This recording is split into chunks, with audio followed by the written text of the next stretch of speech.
একদম পারফেক্টভাবে রেস্টুরেন্ট স্টাইলে বানিয়ে নিন বাড়িতে চিকেন স্টিক। খুবই সিম্পল টিপস অ্যান্ড ট্রিক্স আপনাদের সঙ্গে শেয়ার করব এই ভিডিওতে।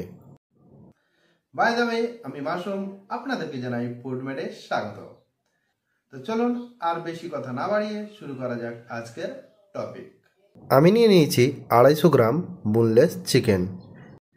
চিকেন স্টিক বানানোর জন্য বোনলেস চিকেন একদমই মাস্ট, মানে লাগবেই। চিকেনের পিসগুলো আমি মোটামুটি একটা মিডিয়াম সাইজ করে কেটে নিয়েছি। সর্বপ্রথমে দিয়ে দিলাম 1 চা চামচ আদা রসুন বাটা, 1 চা চামচ ধনে জিরে গুঁড়ো, 1/2 চা চামচ গোলমরিচ গুঁড়ো, 1 চা চামচ কাশ্মীরি লঙ্কা গুঁড়ো। এখানে আমি আর নতুন করে কোনো ফুড কালার ব্যবহার করব না। একই সঙ্গে স্বাদ মতো নুন। আমি নিয়ে নিয়েছি একটা ছোট সাইজের লেবু। এই লেবুর রসটা আমি এর মধ্যে দিয়ে দিব। আপনারা চাইলে এখানে লেবুর রসের পরিবর্তে 1 চা চামচ ভিনিগারও দিতে পারেন। আমি যেহেতু লেবুর রস দিচ্ছি তাই আর ভিনিগার দেওয়ার প্রয়োজন নেই। এই সব কিছু দেওয়া হয়ে গেলে ভালোভাবে মেখে নিয়ে, মানে ম্যারিনেট করে নিয়ে নর্মাল টেম্পারেচারে 30 মিনিট রেখে আরও একবার ম্যারিনেট করে নিতে হবে, অথবা ফ্রিজে রাখলে এখন আমি এরই মাঝে কিছু ক্যাপসিকাম নিয়েছি। ক্যাপসিকামগুলোকে ঠিক এইভাবে কুচি কুচি করে কেটে নিয়েছি। একই সঙ্গে একটা পেঁয়াজ আমি সেম সাইজ করে কেটে নিয়েছি। আমি প্রায় 1 ঘন্টা পরে ফ্রিজ থেকে বের করে দিয়ে দেব এর মধ্যে আবার একটা ডিম, একই সঙ্গে 1/2 চা চামচ গুঁড়ো লঙ্কা,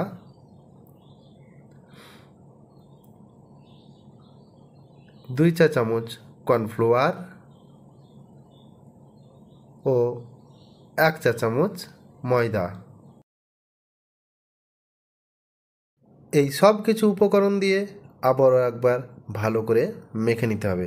তবে এখানে মেখে কিছুক্ষণের জন্য আর রাখতে হবে না, কিন্তু একই সঙ্গে খেয়াল রাখতে হবে যদি বেশি পাতলা হয়ে যায় সেক্ষেত্রে আর ময়দার ব্যবহার করা যাবে না।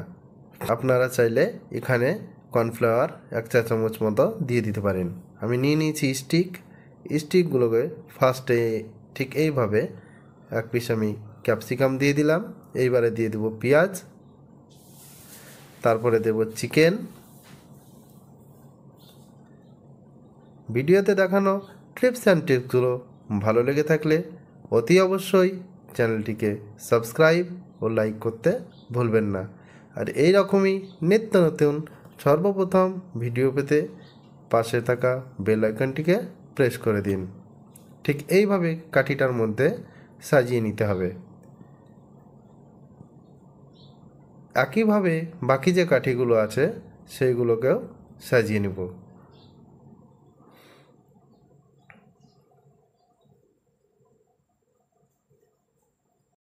এইবারে বাকি যে মশলাটা থাকলো সেটাকে উপর থেকে স্টিকের উপরে ঠিক এইভাবে দিয়ে দেব।